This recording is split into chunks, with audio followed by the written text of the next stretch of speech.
Hello friend, welcome to my YouTube channel. आज का ये वीडियो है मानवाधिकार ह्यूमन राइट्स के बारे में।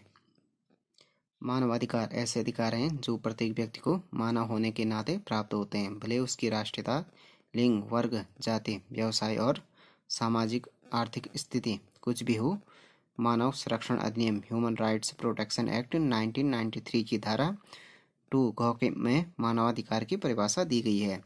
तो है मानवाधिकार ऐसे अधिकार हैं जो व्यक्ति को मानव होने के नाते मिलते हैं, चाहे उसकी राष्ट्रीयता, नेशनलिटी हो, चाहे उसका लिंग, जेंडर या वर्ग, जाति, व्यवसाय या सामाजिक आर्थिक स्थिति कुछ हो। मानव संरक्षण जो ह्यूमन राइट प्रोटेक्शन एक्ट 1993 के 2D में मानवाधिकार की परिभाषा दी गई है। वो अधिकार जो मानव गरिमा को बनाए रखने के लिए आवश्यक है उन्हें मानवाधिकार कहते हैं। प्रसिद्ध राजनीतिक चिंतन या विचारक हेराल्ड आस्की के अनुसार अधिकार सामाजिक जीवन की वह परिस्थितियां होती हैं जिसके अभाव में कोई भी व्यक्ति क्या अपने व्यक्तित्व का पूर्ण विकास नहीं कर सकता है। अब हो गया अधिकारों के प्रमुख सिद्धांत। अधिकारों के जो संबंधित जो प्रमुख सिद्धांत हैं वो इस प्रकार हैं। फर्स्ट हो गया अधिकारों का प्राकृतिक सिद्धांत। अधिकारों से संबंधित यह सिद्धांत सबसे प्राचीन है। प्राकृतिक सिद्धांत जो अधिकारों को प्रकृति की देन मानता है। इस सिद्धांत के प्रमुख विचारक हैं जॉन लॉक हैं। प्राकृतिक सिद्धांत के प्रमुख विचारक, उनके अनुसार, जॉन लॉक के अनुसार है, व्यक्ति को जीवन, स्वतंत्रता और संपत्ति जैसे प्राकृतिक अधिकार प्राप्त हैं। व्यक्ति को क्या है, जॉन लॉक के अनुसार व्यक्ति को जीवन हो गया, स्वतंत्रता हो गया और संपत्ति जैसे प्राकृतिक अधिकार प्राप्त हैं। रूस हो गया, स्पेंसर पेन भी इस सिद्धांत के समर्थक हैं। प्राकृतिक सिद्धांत के ये विचारक अधिकारों को क्या मानते हैं, जन्मजात मानते हैं। प्राकृतिक जो सिद्धांत वाले समर्थक हैं वो क्या मानते हैं, अधिकार को जन्मजात मानते हैं। इनका मानना है कि अधिकार राज्य की देन नहीं है, वरन यह अधिकार तो स्वयं राज्य की शक्तियों को सीमित करते हैं। अमेरिकी स्वतंत्रता घोषणा 1776, मानवाधिकारों के फ्रांसीसी घोषणा पत्र 1789 तथा संयुक्त राष्ट्र के अधिकारों के सार्वजनिक घोषणा पत्र 1948 में प्राकृतिक अधिकारों को मान्यता दी गई है। अधिकारों का दूसरा सिद्धांत हो गया अधिकारों का कानूनी सिद्धांत। इस सिद्धांत के अनुसार अधिकार प्राकृतिक नहीं अपितु राज्य के द्वारा प्रदत्त होते हैं। अधिकार कृत्रिम है, राज्य इसमें संशोधन कर सकता है। कानूनी अधिकार में अधिकारों के अनुसार क्या है कि जो अधिकार मिलते हैं वो प्राकृतिक नहीं बल्कि राज्य द्वारा प्रदत्त हैं। ये अधिकार क्या है, कृत्रिम है। राज्य अधिकारों में संशोधन कर सकता है। इस सिद्धांत के प्रमुख समर्थक हैं बेंथम हो गए, ऑस्टिन हो गए। बेंथम के अनुसार बेंथम ने कहा था कि अधिकार विधि और केवल विधि के फल हैं, बिना विधि के कोई अधिकार नहीं, विधि के पूर्व कोई अधिकार नहीं। तो ये बेंथम की डेफिनेशन हो गई अधिकार के बारे में। कानूनी अधिकार सिद्धांत के बारे में अधिकारों का ऐतिहासिक सिद्धांत। अधिकारों के ऐतिहासिक सिद्धांत के अनुसार अधिकार रीति रिवाजों और प्रथाओं की देन है। प्राचीन काल में समाज में जो प्रथाएं लोकप्रिय हैं उन्हें कालांतर में अधिकारों का दर्जा मिल गया। मैकाइवर हो गए, सर हेनरी मैन, एडमंड बर्ग और बर्गेस इस सिद्धांत के प्रमुख समर्थक हैं। जो अधिकारों का ऐतिहासिक सिद्धांत है उनके अनुसार ही कहा है कि अधिकार क्या है, रीति रिवाजों और प्रथाओं की देन है। प्राचीन काल में जो समाज में जो लोकप्रिय प्रथा थी वो कालांतर में अधिकार का दर्जा प्राप्त हुआ उनको। चौथा हो गया अधिकारों का व्यक्तिवादी सिद्धांत। इस सिद्धांत के अनुसार अधिकारों का आधार नैतिकता है। राज्यों को उन्हीं अधिकारों को स्वीकार करना चाहिए जो नैतिक हैं और सामाजिक हित में वृद्धि करते हैं। T.H. ग्रीन इस सिद्धांत के प्रमुख समर्थक हैं। पांचों के अधिकारों का उपयोगितावादी सिद्धांत। इस सिद्धांत के अनुसार मनुष्य को अधिकार इसलिए दिए जाते हैं जिससे वह समाज का उपयोगी अंग बने और समाज कल्याण करे। J.S. मिल हो गया, लास्की इन अधिकारों के सिद्धांत का समर्थन किया है।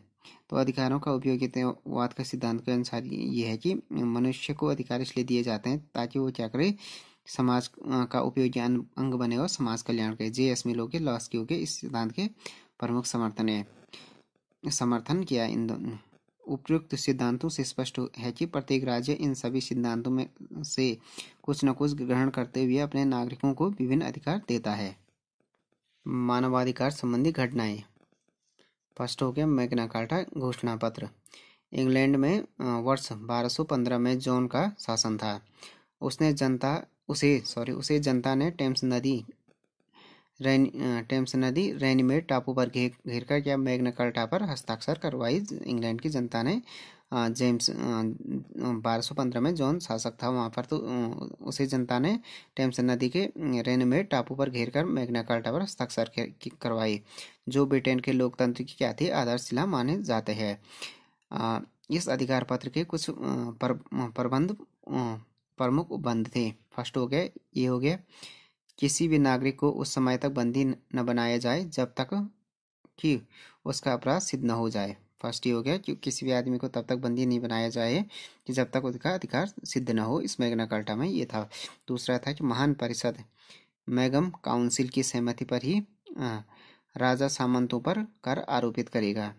सी हो गया court of the commission law ये सुनिश्चित स्थान पर कार्य करे। डी हो गया किसी भी व्यक्ति को उसकी स्थिति एवं अपराध की मात्रा के अनुरूप ही अर्थदंड दिया जाए। तो ये हो गया मैग्ना कार्टा की कुछ प्रमुख उपबंध। उसके बाद हो गया जो मानवाधिकार संबंधी जो घटनाएं, उसके दूसरा हो गया बिल ऑफ राइट्स 1689। वर्ष 1688 में इंग्लैंड की रक्तहीन क्रांति हुई, जिसके परिणाम स्वरूप क्या हुआ कि इंग्लैंड के शासक जेम्स II को सिंहासन छोड़ना पड़ा। विलियम तथा मैरी को इंग्लैंड का संयुक्त शासन मनोनीत किया गया। संसद ने शर्त भी रखी थी कि राजा संसद की अनुमति के बिना कोई कर नहीं लगा सकेगा, किसी भी कानून को समाप्त नहीं कर सकेगा। इस प्रकार 1689 में संसद के अधिनियम द्वारा बिल ऑफ राइट्स को पारित किया गया।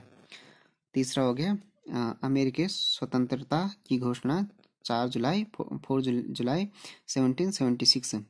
जॉर्ज वॉशिंगटन के नेतृत्व में अमेरिका के निवेशों के जनता के मूल अधिकारों की मांग की। तो क्या हुआ कि जॉर्ज वॉशिंगटन के नेतृत्व में अमेरिका के जो उपनिवेशों के जो नागरिक थे उपनिवेशों के नागरिक थे या जनता ने क्या किया कि मूल अधिकारों की मांग की। नो टैक्सेशन विदाउट रिप्रेजेंटेशन, प्रतिनिधित्व नहीं तो कर नहीं। लेकिन जब यह मांग स्वीकार नहीं की गई तो 1776 में स्वतंत्रता का घोषणा पत्र क्या हुआ, प्रकट हुआ। इसमें कहा गया कि सभी मनुष्य जनता से समान पैदा हुए हैं, सभी मनुष्य समान पैदा हुए हैं।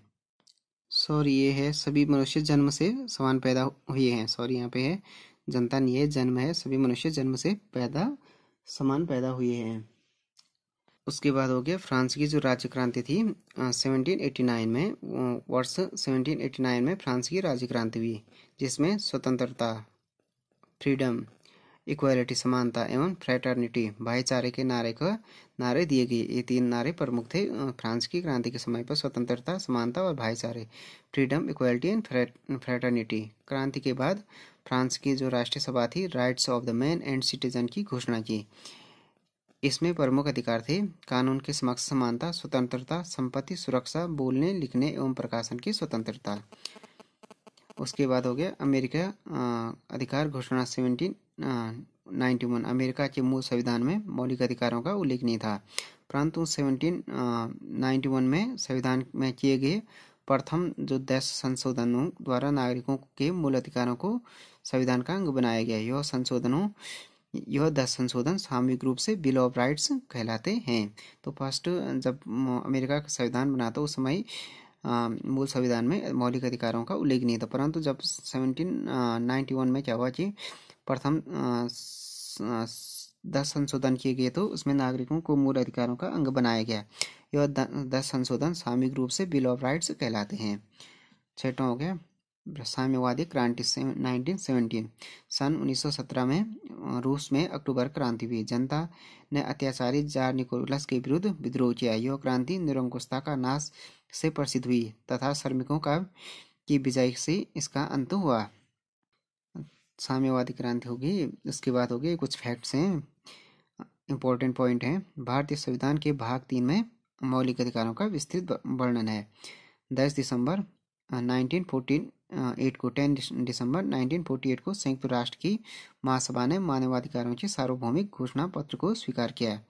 1961 में मानवाधिकारों के संरक्षण हेतु अंतर्राष्ट्रीय संस्था एमनेस्टी इंटरनेशनल की स्थापना हुई 1961 में।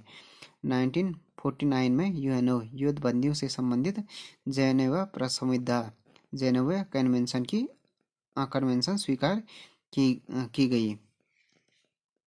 तो ये 1949 में यूएनओ युद्ध बंदियों से संबंधित क्या हुआ कि जेनेवा जो कन्वेंशन उसको स्वीकार किया गया।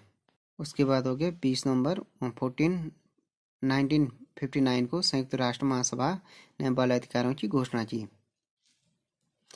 उसके बाद हो गया संयुक्त राष्ट्र ने मई 1974 के विशेष अधिवेशन में नई अंतर्राष्ट्रीय आर्थिक व्यवस्था की स्थापना हेतु घोषणा पारित की गई। 1976 में महिलाओं हेतु संयुक्त राष्ट्र विकास निधि यूएनओ डेवलपमेंट फंड की स्थापना की गई। 12 नवंबर 1976 को सिविल एवं राजनीतिक अधिकारों की अंतर्राष्ट्रीय परिसंविधा 1966 के क्रियान्वयन हेतु मानवाधिकार समिति ह्यूमन राइट कमेटी का गठन किया गया। 1978 को ह्यूमन राइट्स वॉच की स्थापना हुई। भारतीय संसद ने मानवाधिकारों के संरक्षण हेतु मानवाधिकार संरक्षण अधिनियम 1993 में पारित किया, जिसके तहत राष्ट्रीय मानवाधिकार आयोग की स्थापना की गई। 16 जून 2006 को संयुक्त राष्ट्र मानवाधिकार आयोग के स्थान पर मानवाधिकार परिषद ह्यूमन राइट काउंसिल की स्थापना की गई। तो फ्रेंड्स, ये वीडियो हो गया मानवाधिकार के बारे में। ह्यूमन राइट्स क्या हैं, ह्यूमन राइट्स के प्रमुख सिद्धांत, ह्यूमन राइट्स से जो संबंधित प्रमुख घटनाएं हैं उसके बारे में हो गया video. Thanks for watching this video. If you like this video please subscribe my channel and like share and comment on this video.